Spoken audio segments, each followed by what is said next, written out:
சகலமும் அவராலும் அவர் மூலமாயும் அவருக்காகவும் இருக்கிறது. வானோர்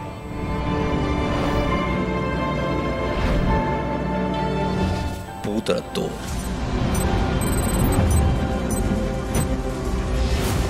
பூமியின் கீழானோர் யாவருடைய முழங்கால்கள் முடங்கும் நாமமுடையவர் அவரே மேலானவர்.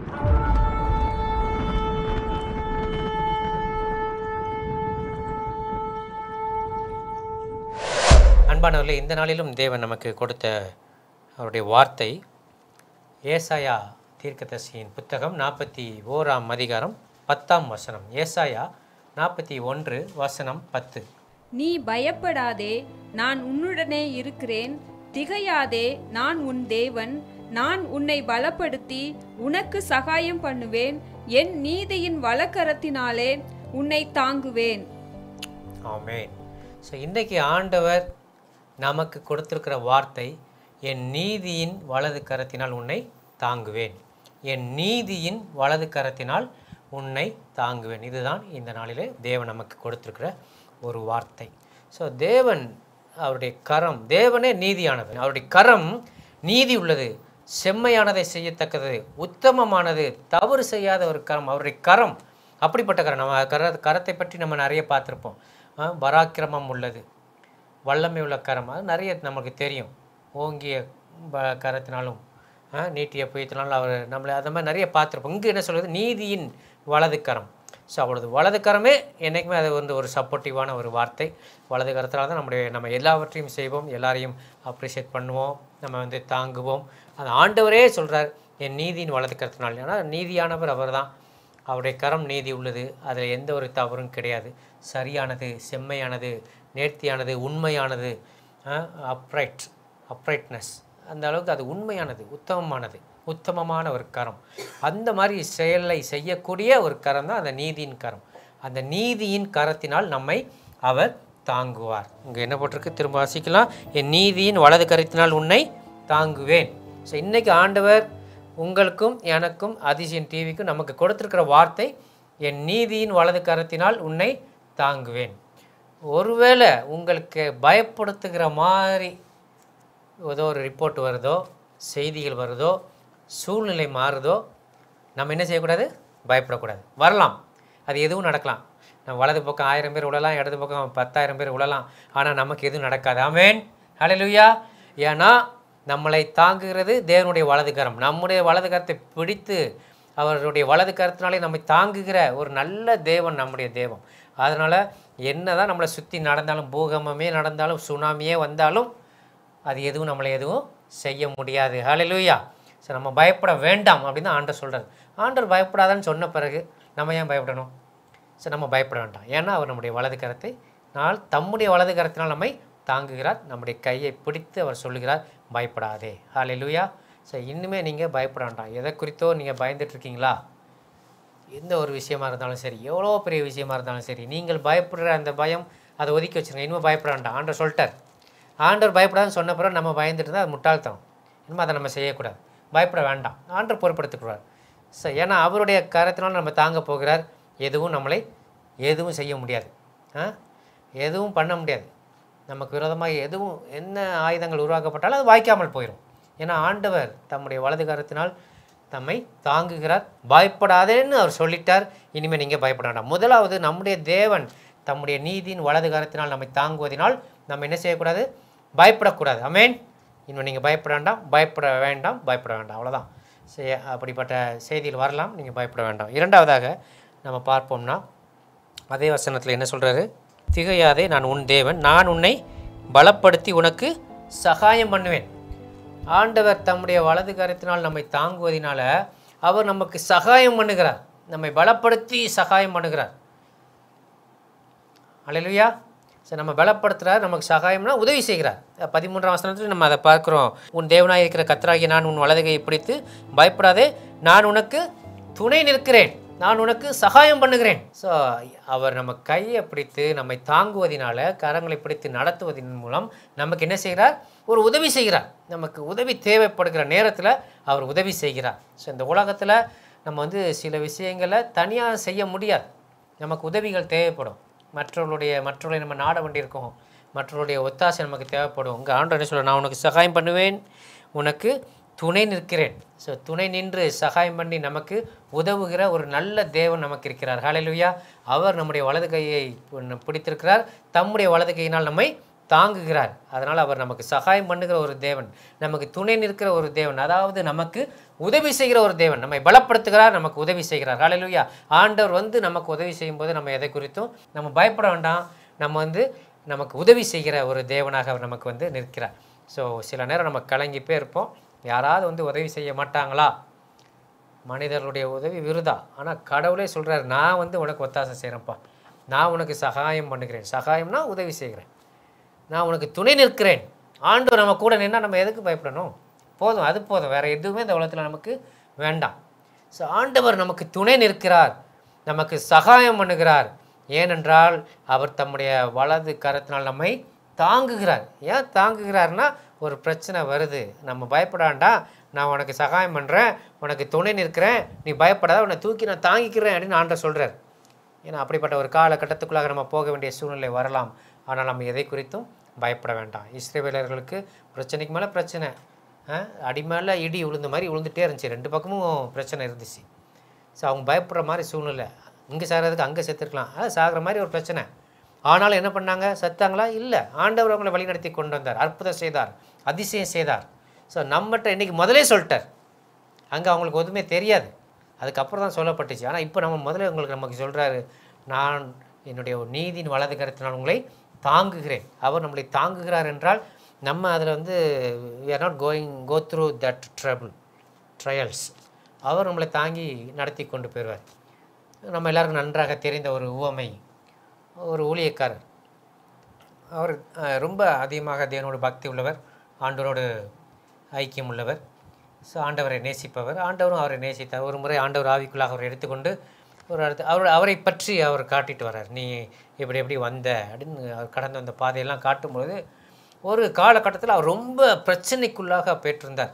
அப்போ அவங்க காட்டுற அந்த வழியில் 2 பேருமே நடந்து, ஆண்டவர் ஒரு பக்கமும் அவருடைய கால்நடிகளும் அங்கே வந்துக்கிட்டே இருக்குது. 2 பேருடைய கால் தடங்களும் 2 ஜோடி கால் தடங்கள் அங்கே தெரிந்து கொண்டே இருக்கிறது. அவர் கடந்து வந்த எல்லா பாதைகளிலும், ஒவ்வொரு பிரச்சனைகள், போராட்டங்கள் எல்லாவற்றுக்கும் மத்தியிலும். ஆனால் ஒரு பர்டிகுலராக அவர் வந்து ரொம்ப கஷ்டப்பட்டு, வாழ்க்கையிலே அந்த அளவுக்கு அவர் கஷ்டப்பட்டது இல்லை அப்படின்னு சொல்கிற மாதிரி அவர் ஊழியத்தின் பாதையில், குடும்பத்தில் ஒரு பெரிய பிரச்சனை.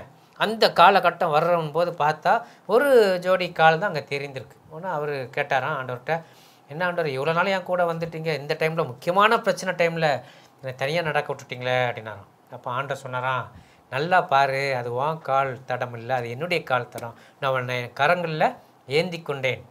ஹல்லேலூயா. இன்றைக்கி அதை தான் உங்களுக்கு சொல்கிறார். நமக்கு ஒருவேளை மிகப்பெரிய பிரச்சனை, தலை போகிற மாதிரி பிரச்சனை வந்தாலும் பயப்பட வேண்டாம். ஆண்டவர் என் நீதியின் வலது கரத்தினால் உங்களை நம்மளை தாங்கி அவர் தூக்கி கொண்டு போய் அடுத்த இடத்துல வச்சுருவார். கவலைப்பட வேண்டாம். we no need to go through in the trials. அந்த ஒரு பிரச்சனையை, அந்த ஒரு பரீட்சையை நம்ம கடந்து செல்ல வேண்டிய அவசியம் இல்லை. அவர் நம்மை தூக்கி அதை கடந்து செல்ல உதவி செய்வார். அவர் கரத்தில் தூக்கி நம்மளை கொண்டு போகிறார், அவர் அதை கடந்து செல்வார். ஹல்லேலூயா. ஸோ அதை தான் இன்றைக்கி எனக்கும் உங்களுக்கும் நம்மளுக்கு சொல்கிறார். ஹல்லேலூயா. என் நீதியின் வலது கரத்தினால் உன்னை தாங்குவேன் அப்படின்னா நம்ம அந்த இடத்துல நம்ம அதில் கடந்து போவதில்லை. நமக்காக, நம் சார்பாக நமக்கு சகாயம் பண்ணுகிற தேவன், நமக்கு துணை நிற்கிற தேவன் தம்முடைய கரத்தில் நம்மளை தூக்கி கொண்டு அடுத்த இடத்துல கொண்டு போய் சேர்த்துருவார். அதை தான் அவர் செய்ய போகிறார். அதனால் பிரச்சனை வரும்போது, போராட்டங்கள் வரும்பொழுது, நெகட்டிவான செய்திகள் வரும்பொழுது, பயப்படுத்துகிற செய்திகள் வரும்பொழுது, நம்மளை சுற்றி நடக்கிற காரியங்கள் பயப்படுத்துகிறதா இருந்தாலும் பயப்பட வேண்டாம். ஆண்டவர் நமக்கு துணை நிற்கிறார், சகாயம் பண்ணுகிறார், உதவி செய்கிறார். ஹல்லேலூயா. அவர் நீதியின் கரத்தினாலே நம்மளை தாங்குகிறார். எனவே கொரோனா வரும்போதெல்லாம் பார்த்தீங்கன்னா, நாங்கள் இருந்த இடத்துல சுற்றி எல்லா வீட்லேயும் நோட்டீஸ் ஒட்டியிருப்பாங்க. நாங்கள் ஊர் ஃபுல்லாக சுத்தத்தான் செஞ்சோம், எல்லா வீட்டுக்கும் போய் என்னென்ன செய்யணுமோ உதவி செய்கிறது செஞ்சுட்டு தான் இருந்தோம். அப்படிப்பட்ட பாதிக்கப்பட்ட மக்களுக்கெல்லாம் போய் வாங்கி கொடுக்குறது, உதவி செய்கிறது. ஆனால் எங்களுக்கு எதுவும் நடக்கலை. எங்களுக்கு தெரியும், எங்களை எதுவும் தீண்டாது. வலது பக்கத்தில் 1000 விழலாம், இடது பக்கத்தில் 10,000 விழலாம், பூரா சுற்றி நோட்டீஸ் ஓட்டலாம், நமக்கு எதுவும் வராது. ஹல்லேலூயா. ஏன்னா ஆண்டவர் நம்மளை அந்த இடத்துல கடந்து போக செய்கிறார். அவர் நம்மளை தூக்கி கொண்டு செல்கிறார். அவரை மீறி நம்ம வாழ்க்கையில் எதுவும் நடக்காது. ஹல்லேலூயா. அப்படிப்பட்ட ஒரு கிருபைகளை நமக்கு கொடுத்தார். ஆனால் உங்களுக்கு கொடுப்பார். இன்னும் வர நாட்களிலும் அப்படி எப்படி பயங்காற்ற சம்பவம் வந்தாலும் பயப்பட வேண்டாம். சகாயம் பண்ணுகிற, துணை நிற்கிற, உதவி செய்கிற ஒரு தேவன் நமக்கு உண்டு. அவர் தம்முடைய நீதியின் வலது கரத்தினால் நம்மளை தாங்கி கொண்டு செல்கிறார். ஹல்லேலூயா. முதலாவதாக அவர் நம்முடைய நீதியின் வலது கரத்தினால் தாங்குவதனால பயப்பட வேண்டாம். ரெண்டாவது, அவர் தாங்குகிறார் என்றால் நமக்கு அவர் உதவி செய்கிற ஒரு தெய்வமாக இருக்கிறார். மூன்றாவது பார்க்கும்போது அதே 10வது வசனத்தில் நம்ம பார்த்தீங்கன்னா, நீ பயப்படாதே, நான் உன்னுடனே இருக்கிறேன், திகையாதே, நான் உன் தேவன். நான் உன் தேவன் அப்படின்னு சொல்கிறாரு. 13லையும் பார்க்குறோம், உன் தேவனாக இருக்கிற கர்த்தராகிய நான் உன் வலது கையை பிடித்து பயப்படாதே, நான் உனக்கு துணை நிற்கிறேன் என்று சொல்கிறேன். அப்போ நம்முடைய தேவன், உங்களுடைய தேவன், என்னுடைய தேவன், நம்முடைய தேவன் அப்படி சொல்கிறத கூட அவர் சந்தோஷப்படுறார், பெருமைப்படுறார் ஆண்டவர். ஸோ உங்கள் தேவன் ஆண்டவர் சொல்கிறார், நம்மை குறித்து சொல்கிறார். அப்போ நம்ம தேவன், அவர் நம்முடைய தேவனாக இருக்கிறார். சாதாரண ஒரு நபர் கிடையாது, நம்ம முதலாளி இல்லை, அல்லது நம்மளுடைய டீச்சர் கிடையாது, நம்ம ஃப்ரெண்டு கிடையாது. எல்லாவற்றுக்கும் மேலாக தேவனா சர்வ வல்லவர், அவரால் எல்லாம் கூடும். அப்படிப்பட்ட அவர் தேவனாக இருக்கும் பொழுது நம்ம எதற்கும் பயப்பட வேண்டாம். சங்கீதம் 33:12, Psalm 33:12. கர்த்தரை தங்களுக்கு தெய்வமாக கொண்ட ஜாதியும் அவர் தமக்கு சுதந்திரமாக தெரிந்து கொண்ட ஜனமும் பாக்கியம் உள்ளது. ஆமென். ஸோ அவருடைய தெய்வமாக கொண்ட ஜனமாக நம்ம இருப்பதனால, அவர் நம்முடைய தெய்வமாக இருப்பதனால நம்ம யார்? பாக்கியவான்கள். ஸோ ஆண்டவர் நம்முடைய தெய்வம் என்றால் நம்ம யார்? பாக்கியவான்கள். நம்ம கஷ்டப்படுகிற அல்லது பஞ்சத்தில் அப்படிப்பட்ட மக்களாக நம்ம கிடையாது. நம்ம பாக்கியவான்கள். ஆண்டவர் அப்படி தான் நம்மளை வைத்திருக்கிறார், அப்படி தான் நம்மளை பார்க்குறார். ஏன்னா அவர் நம்முடைய தேவன். அவர் நம்முடைய தேவனாக இருக்கும்போது நம்ம சாதாரண ஆட்களாக இருக்க முடியாது. We are special. நாம் விசேஷித்தவர்கள் தான், நம்ம பாக்கியவான்கள் தான், பாக்கியவதிகள் தான். அதில் மாற்று கருத்து கிடையாது. ஏன்னா நம்முடைய தெய்வம் யார்? பெரியவர், உயர்ந்தவர், உன்னதர், சர்வ வல்லவர், சர்வ வியாபி, சர்வ ஞானி, எல்லாம் அறிந்தவர். ஸோ அப்படிப்பட்ட தெய்வத்தை நம்ம தெய்வமாக வைத்திருக்கும் பொழுது நம்ம பாக்கியவான்களாக தான் இருக்க முடியும். ஆமேன். ஸோ நம்மளை அவர் விட்டு கொடுக்க மாட்டார். ஏன்னா அவருடைய பிள்ளைங்களாயிட்டோம், அவரை வணங்குகிற ஒரு கூட்டமாக இருக்கிறோம். அப்படி இருக்கும்போது நம்ம குறைஞ்சி போயிடக்கூடாது. நம்ம குறைஞ்சி போனோம்னா அவருக்கு தான் கெட்ட பேர். ஸோ அதனால் அவர் நம்மளை விட மாட்டார். அவர் நம்முடைய தேவன் அப்படின்னு சொல்லும் பொழுது நம்ம பாக்கியவான்கள் என்பதை நம்ம மனசில் வைத்துக்கொள்வோம். ஆமேன். ஸோ அவர் நம்முடைய தேவனாக இருப்பதினால்தான் நம்மை தம்முடைய வலதுகையில் தாங்குகிறார். ஆமேன். எனவே நம்ம பயப்பட வேண்டாம். ரெண்டாவது, அவர் நமக்கு துணை நிற்கிறார். மூன்றாவது, அவருடைய தெய்வம், அவருடைய பிள்ளைகளாக நம்ம இருப்பதனால, அவரை தெய்வமாக கொண்ட ஜனமாக, ஜாதியாக நாம் இருப்பதினால நாம் பாக்கியவான்களாக தான் காணப்படுவோம். ஏன்னா அவருடைய ஸ்தானத்துக்கு தான் அவர் நமக்கு உதவி செய்வார்.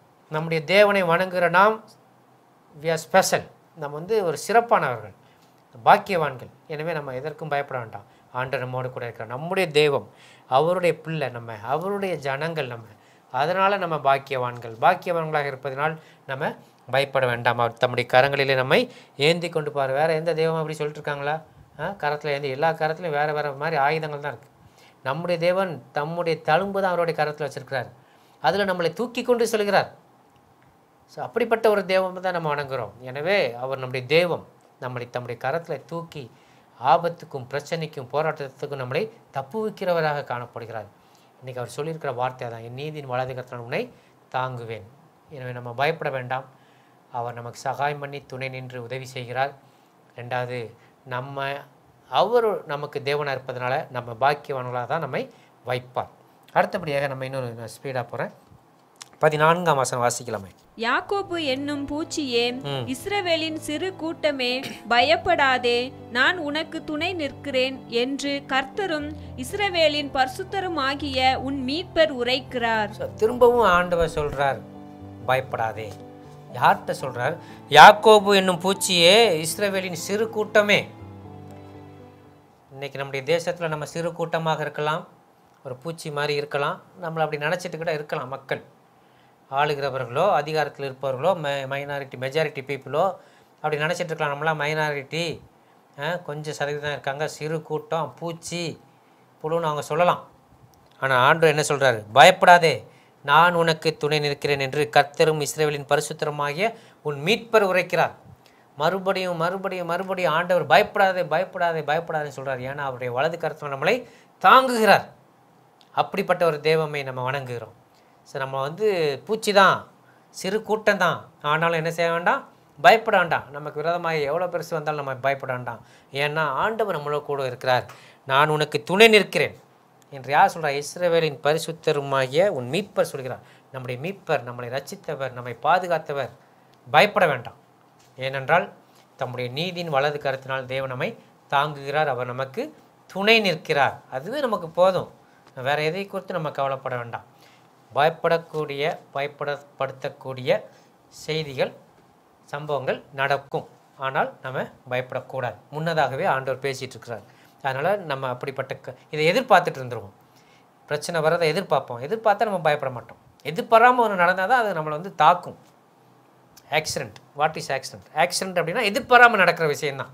ஸோ அதை நம்ம எதிர்பார்த்துட்டோம்னா நம்ம அலர்ட் ஆயிடுவோம். அந்த ஆக்சிடெண்ட்டுங்கிற வார்த்தைக்கு அங்கே இல்லாமல் போயிடும். அப்போ எதிர்பாராமல் நடக்கிற சம்பவங்கள் தான் ஆக்சிடெண்ட்டு. அதேமாதிரி நம்ம வாழ்க்கையில் ஏதாவது பிரச்சனை வரப்போகுதுன்னு ஆண்டவர் எப்போவுமே சொல்லிட்டு பயப்படாதன்னு சொல்லிட்டார். சொன்ன பிறகு நம்ம எதிர்பார்த்துட்டு இருப்போம். எவ்வளோ பெரிய பிரச்சனைனாலும் வரட்டும், மழை மாதிரி வரட்டும், எதுனாலும் நிற்கட்டும். தாவீதுக்கு முன்னால் கோலியாத் நின்ன மாதிரி நமக்கு முன்னால் எது நின்னாலும் ஜெயிக்க போகிறது நம்ம தான். ஏன்னா ஆண்டவர் நம்ம கூட நிற்கிறார். தாவீதோடு கூட இருந்தவர். அந்த நாமம் இயேசு என்ற நாமம், யெகோவா தேவனாகிய நம்முடைய தேவனுடைய நாமம், இஸ்ரவேலின் இராணுவங்களின் தேவனாகிய சேனைகளின் கர்த்தருடைய நாமத்தினால வர்றேன்னு சொன்னார். அந்த நாமத்தை உடைய தேவன் நம்முடைய தேவன். எனவே நம்ம பயப்பட வேண்டாம்.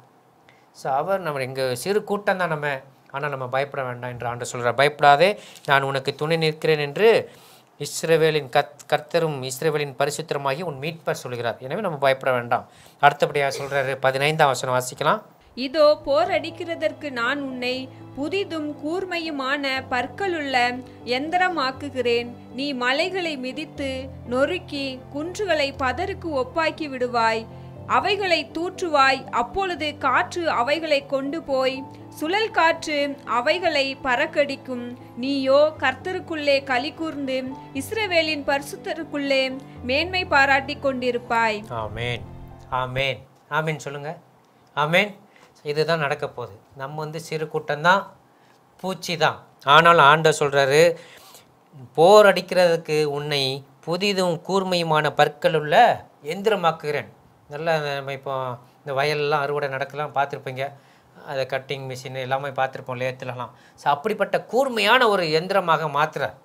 எதுக்கு மாற்றுறாருன்னா, மலைகளை மிதித்து நொறுக்கி, நம்மளுக்கு முன்னால் வர்ற பிரச்சனை மலை மாதிரி இருந்தாலும், அது எவ்வளோ பெரிய பிரச்சனையாக இருந்தாலும் அதை நம்ம என்ன செய்வோம், மிதித்து நொறுக்கிப்படுவோம். அந்த எந்திரமான பற்களால் அதை குடைச்சி மலையெல்லாம் குறைஞ்சி ரோடு போடுறாங்க, குகை உடைக்கிறாங்க, அந்த மாதிரிலாம் பண்ணுறாங்களா, அந்த மாதிரி அது ஒன்றுமில்லாமல் ஆக்கிடலாம்.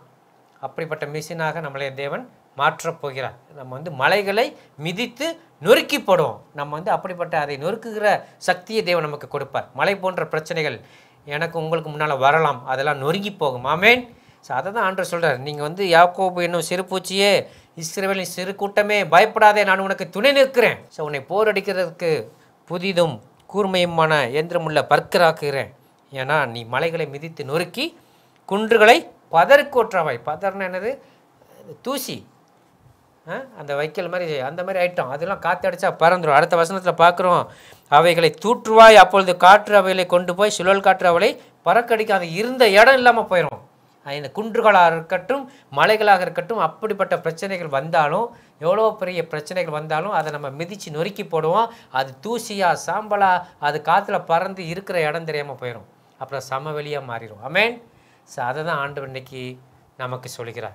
ஏன்னா அவர் தம்முடைய வலது கரத்தினாலே நம்மளை தாங்குகிறார். நம்ம சிறு கூட்டமாக இருக்கலாம், பூச்சி மாதிரி இருக்கலாம், ஆனால் நம்ம என்ன செய்ய போகிறோம், மலைகளை மிதித்து நொறுக்கி குன்றுகளை பதருக்கு ஒப்பாக்க போகிறோம். அந்த பதறான அந்த குன்றுகள் என்னாகும், காணாமல் போயிடும். புடைக்கும் போது அவளை தூக்கி போடும்போது காற்றுல போயிடும். அதான் அந்த வசனம் போட்டிருக்கு, காற்று சுழல் காற்று அவளை பறக்கடிக்கும். அது எங்கே போச்சுன்னு நம்மளுக்கு தெரியாது, தூக்கிட்டு போயிடும். அது இல்லாமல் போக பண்ணுகிறார். அது நம்மை கொண்டு அவர் செய்ய போகிறார். ஆமேன். அதனால் எதை குறித்தும் பயப்படாதீங்க. ஜெயிக்க போகிறது நம்ம தான். ஆமேன். ஜெயிக்க போகிறது நானும் நீங்களும் தான். பிரச்சனை வரும், போராட்டங்கள் வரும், ஆனால் வெற்றி நமக்கு. ஆமேன். அதை தான் ஆண்டவர் இன்றைக்கி நம்மகிட்ட பேசிகிட்டு இருக்கார். அடுத்தபடியாக பார்த்தீங்கன்னா அதே வசனத்தில் என்ன போட்டிருக்கு, நீயோ கர்த்தருக்குள்ளே களி கூர்ந்து இஸ்ரவேலின் பரிசுத்திற்குள்ளே மேன்மை பாராட்டி கொண்டிருப்பாய். அவங்களாம் சாம்பலாகி மண்ணாகி தூசியாகி பறந்து போயிடுவாங்க. நம்ம என்ன செய்வோம், ஆண்டவருக்குள்ள சந்தோஷமாக ஆண்டவரை போற்றி பாற்றி மகிமைப்படுத்திட்டு இருப்போம். ஹல்லேலூயா. அவருக்குள்ளாக நம்ம பலப்படுத்தி கொண்டிருப்போம். ஆண்டவரை மகிமைப்படுத்தி நம்ம வீட்டில் கொண்டாட்டம் நடந்துட்டுருக்கோம். ஆமென். ஸோ வெளியே உள்ளவங்களுக்கு பிரச்சனை, நம்மளுக்கு விரோதமாக வந்தவங்களுக்கு பிரச்சனை, நமக்கு என்னது கொண்டாட்டம். அதை தான் தேவன் நமக்கு கொடுக்குறார். ஹல்லேலூயா. அப்படிப்பட்ட நாட்கள் தான் இனிமேல் நமக்கு முன்னதாக வரப்போகிறது. பிரச்சனைகள் வரும், போராட்டங்கள் வரும், கடைசியில் அது என்னாகும்? தூசி ஆயிரும், பதறாயிரும், காணாமலே போயிடும். ஆமென். அது மாத்திரமல்ல, அடுத்த 2 வசனங்களை நம்ம பார்க்கலாம். 17 மட்டும் வாசி. சிறுமையும் எளிமையும் ஆனவர்கள் தண்ணீரை தேடி அது கிடையாமல் அவர்கள் நாவு தாகத்தால் வரலும்போது கர்த்தராகிய நான் அவர்களுக்கு செவி கொடுத்து இஸ்ரவேலின் தேவனாகிய நான் அவர்களை கைவிடாதிருப்பேன்.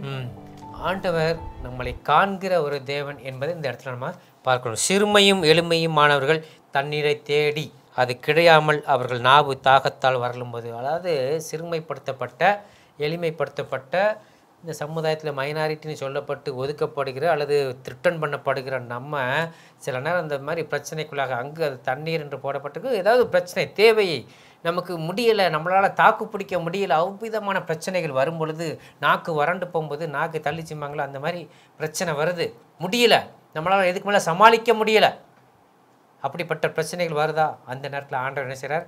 நான் உங்களை பார்க்குறேன், பார்த்து அதுக்கு உங்களுக்கு செவி கொடுத்து உங்களை அந்த பிரச்சனையிலேருந்து வெளியே கொண்டு வருவேன்னு சொல்கிறார். பார்க்குறாங்க. கர்த்தராகிய நான் அவர்களுக்கு செவி கொடுத்து இஸ்ரவேலின் தேவனாகிய நான் அவர்களை கைவிடாதிருப்பேன். ஆண்டவர் நம்மளை கைவிட மாட்டார். எவ்வளோ பிரச்சனை வரலாம், நாக்கு தள்ளலாம், முடிஞ்சு போகிற மாதிரி இருக்கலாம், ஆண்டவர் நமக்கு கைவிட மாட்டார். ஆண்டவர் என்ன செய்வார்? அடுத்த 2 வசனங்களை நம்ம பார்க்கலாம். உயர்ந்த மேடுகளில் ஆறுகளையும், உயர்ந்த மேடுகளில் ஆறுகளையும், பள்ளத்தாக்குகளின் நடுவே ஊற்றுகளையும் திறந்து வனாந்திரத்தை தண்ணீர் தடாகமாகவும் வறண்ட பூமியை நீர்க்கேணிகளுமாக்கி. ஓகே, நான் வந்து திருநெல்வேலி, நம்மளுக்கு குற்றாலத்தில் மேலே பார்த்தீங்கன்னா அங்கே பெரிய ஒரு ஊற்று உண்டு. அதுலேருந்து தான் அந்த குற்றாலம் அருவி வந்து அங்கே ஆரம்பிக்கிறத சொல்லுவாங்க, மிக உயர்ந்த ஒரு இடத்துலேருந்து. அதாவது ஊற்றுக்கள் என்பது அந்த மலையில் வந்து ஆரம்பித்து அந்த ஊற்றிலேருந்து வர்ற தண்ணி தான். அதுக்கப்புறம் மழை பெஞ்சு வர்ற தண்ணி, அந்த தண்ணியில் தான் அப்படி தாமிரபரணி ஓடுறது. ஸோ ஊற்றுகள் எங்கே வரும்னா மலைகளில் வரும். ஆறு எங்கே போகும்? சமவெளியில் ஓடிட்டுருக்கும். இங்கே ஆண்டவர் என்ன சொல்கிறாரு? உயர்ந்த மேடுகளில் ஆறுகளையும் பள்ளத்தாக்குகளில் ஊற்றுகளையும் திறப்பேன். எது முடியாததோ அதை முடிய செய்கிறவர். ஹல்லேலூயா. ஸோ எது நடக்காதோ அதை நடக்க செய்கிறவர். இப்படிலாம் நடக்காது, இனிமேல் வாய்ப்பே இல்லை அப்படிங்கிற ஒரு சூழ்நிலையில் இருக்கீங்களா? அங்கே தான் ஆண்டவர் வந்து கிரியை செய்வார், வாய்ப்பை ஏற்படுத்துவார். உயர்ந்த மேடான இடத்துல ஆறுகளை உண்டாக்குவார், பள்ளமான இடத்துல ஊற்றுகளை உண்டாக்குவார். அப்படிப்பட்ட தேவன் நம்முடைய தேவன். வனாந்தரத்தில் அடுத்தது பார்க்குறோம். வனாந்தரத்தை தண்ணீர் தடாகமும். வனாந்திரம்னாலே அங்கே வந்து தண்ணி கிடைக்காது, தண்ணீர் இல்லாத இடம் தான் வனாந்திரம், பாலைவனம். அப்படிப்பட்ட இடங்கள், அப்படிப்பட்ட இடத்துல என்ன செய்ய போகிறாரா? தண்ணீர் தடாகமாக மாற்ற போகிறாராம். அது மாத்திரம் வறண்ட பூமியை நீர்க்கேணிகள். வறண்ட பூமி, அதை வானம் பார்த்த பூமிமாங்களோ அந்த மாதிரி வறண்ட பூமி, அதில் எதுவுமே கிடையாது. அங்கே என்ன பண்ணுவார்? நீர்க்கேணிகள், கிணறாக வரப்போகுது, எல்லாம் நிறைஞ்சி வருகிற இடம். அப்படி தேவன் பண்ண முடியும். ஸோ நம்மளுக்கு பிரச்சனைகள் எவ்வளோ வந்தாலும், சிறுமையும் எளிமையுமானவர்கள் தண்ணீரை தேடி அது கிடையாமல் அவள் நாவு தாகத்தால் வறண்டு போகும்பொழுது ஆண்டவர் அவர்களுக்கு செவி கொடுத்து அவர்களுக்கு உதவி செய்வார். அப்போ நம்மளுக்கு என்ன விதமான பிரச்சனைகள், இப்படிப்பட்ட பிரச்சனைகள், முடிந்து போகத்தக்கதான பிரச்சனைகள் வந்தாலும் அவைகளின் மத்தியிலே இல்லாததை இருக்கிறவர்களாக அழைக்கிற தேவன், இல்லாததை இருக்கிற கொண்டு வருவார். அங்கே இல்லை ஆனால் கொண்டு வருவார். தண்ணீர் இல்லாத இடத்துல தண்ணீரை கொண்டு வருவார், வறண்ட இடத்துல நீர் தடாகமாக மாற்றுவார். ஸோ அதான் நம்முடைய தேவன். So God will make a way where it seems to be no way. எங்கே வழி இல்லையோ அங்கே வழியை உண்டாக்குவார். இன்றைக்கி வழி இல்லாமல், வழி தெரியாமல், என்ன செய்யணும்னு தெரியாமல் முழிச்சிட்ருக்கீங்களா? உங்களுக்கு அங்கேயே ஒரு வழியை உண்டாக்குற தேவன் நம்முடைய தேவன். நீங்கள் எந்த இடத்துல இருக்கீங்களோ, எங்கே முடியாதுன்னு சொன்னாங்களோ, எங்கே நடக்காது என்று நடக்கிற உலகம் சொல்லுதோ அங்கே தான் அது வரப்போகுது. ஹல்லேலூயா, ஹல்லேலூயா. அதுதான் ஆண்டு சொல்கிறார். அவர் ஏன்னா அவர் நம்முடைய வலது கையை பிடித்து தாங்குகிறார். அவர் நம்முடைய தேவனாக இருக்கிறார். அதனால் இதெல்லாம் அவரால் செய்ய முடியும். அவர் நம்முடைய தேவனாக இருப்பதால் நம்ம பாக்கியவான்கள், வி ஆர் ஸ்பெஷல். அதனால் இதெல்லாம் நம்மளுக்கு கிடைக்கும். எவ்வளோ பெரிய எதிரி வந்து நின்னாலும், மலை போல வந்து நின்றாலும் பதறாகி விடுவாங்க, காணாமல் போய் விடுவார்கள். அது மாத்திரமல்ல, எவ்வளோ பெரிய பிரச்சனைகள் நமக்கு வந்தாலும், நம்ம தண்ணி கிடைக்காம கஷ்டப்படுற மாதிரி ஒரு பிரச்சனை வந்தாலும் அவைகளுக்கு மத்தியில் அவர் அதை உருவாக்குக வல்லவராக இருக்கிறார். எங்கு எது முடியாதுன்னு உலகம் சொல்லலாம், அங்கு அதை செய்து காட்டுகிறவர் நம்முடைய தேவன். இல்லாததை இருக்கிறவர்களாக அழைக்கிற தேவன். வனாந்திரத்தில் வழிகளை உண்டாக்குகிறவர். உயர்ந்த மேடுகளில் ஆளுகளையும் பள்ளத்தாக்குகளின் நடுவே ஊற்றுகளையும் வனாந்திரத்தை தண்ணீர் தடாகமும் வறண்ட பூமியை நீர்க்கேளிகளாகவும் ஆக்கி. அடுத்த வசனத்தில் பார்க்குறோம், வனாந்திரத்திலே கேதுரு மரங்களையும் சித்தி மரங்களையும் மிருது செடிகளையும் ஒலிவ மரங்களையும் நட்டு அவாந்திர வெளியிலே தேவதாரு விருட்சங்களையும் பாய்மர விருட்சங்களையும் புன்னை மரங்களையும் உண்டு பண்ணுவேன். அதை எங்கெங்கே என்னென்ன விளையாதுன்னு சொல்கிறாங்களோ அங்கங்கே அதை விளைய செய்கிறவர் நம்முடைய தேவன். சரி, நெகட்டிவான சூழ்நிலைகளில் பாசிட்டிவாக மாற்ற போகிறார். அதுதான் இன்றைக்கி நமக்கு ஆண்டவர் கொடுக்குறார். ஏன்னா அவர் நம்முடைய வலது கையை பிடித்து தாங்குகிற ஒரு தேவன். அவர் அப்படி செய்வதனால அவர் பயப்படான்னு சொல்லியிருக்கார். உங்கள் துணை நின்று உனக்கு உதவி செய்வேன்னு சொன்னார். அது மாத்திரமல்ல, அவர் நம்முடைய தேவனாக இருப்பதினால் நம்ம பாக்கியவான்கள் என்பதனால் இது எல்லாம் நமக்கு நடக்கும். ஸோ இல்லாதவைகள் இருக்கிறவர்களாக காணப்படும், நெகட்டிவ் பாசிட்டிவாக மாறும், முடியாதது முடியும். இன்றைக்கி வர்ற நாட்களில் நம்ம வாழ்க்கையில் நடக்க போடுது. கடைசியாக 20ஆம் வசனத்தை வாசித்து முடிக்கலாம். கர்த்தருடைய கரம் அதை செய்தது என்றும் இஸ்ரவேலின் பரிசுத்தர் அதை படைத்தார் என்றும் யாவரும் கண்டு உணர்ந்து சிந்தித்து அறிவார்கள். ஆமென். ஹல்லேலூயா.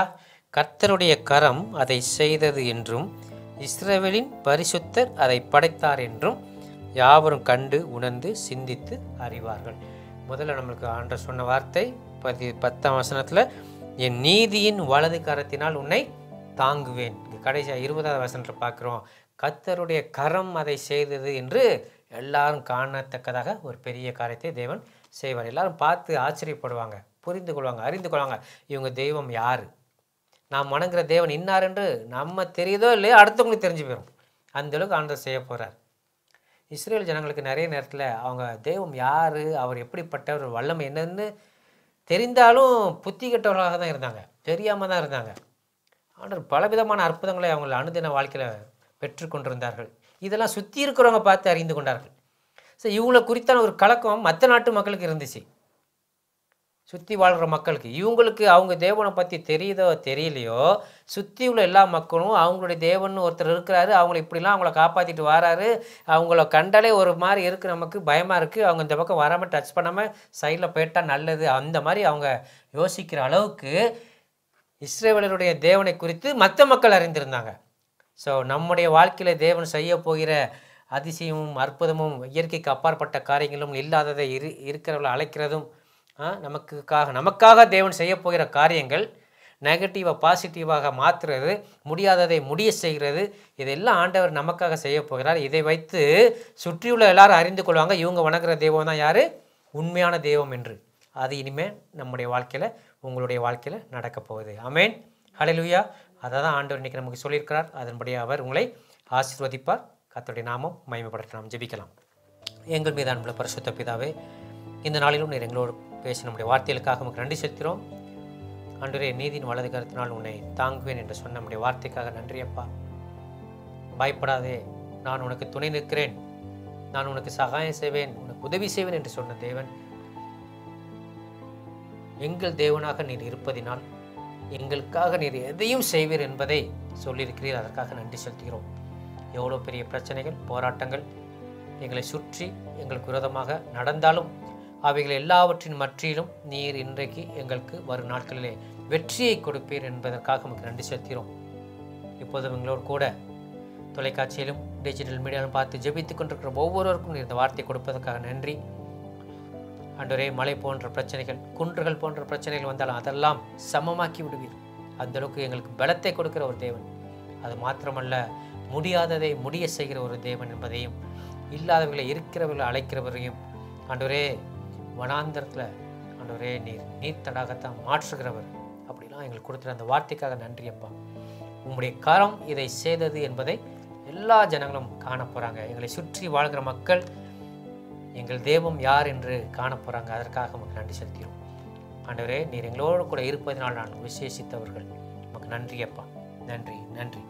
நீர் எங்களை தாங்குகிற தேவன், எங்களை கரம் பிடித்து நடத்துகிற ஒரு தெய்வம், உங்களுடைய கரத்தினாலே எங்களை பாதுகாக்கிற தெய்வம். அதற்காக நமக்கு நன்றி செலுத்துகிறோம். ஆசீர்வதிங்க.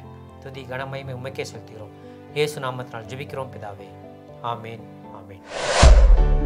இந்த நிகழ்ச்சியை குறித்த உங்கள் கருத்துக்கள் வரவேற்கப்படுகிறது. எங்களுடைய முகவரி Athisayam TV, number W759 4th Avenue, Anna Nagar west extension, Chennai 600101. Our contact number 7358586648. உங்கள் காணிக்கைகளை அனுப்பி இந்த ஊழியத்தை தாங்க எங்களுடைய ஜிபே எண்கள் 8072042056 மற்றும் 9940288277.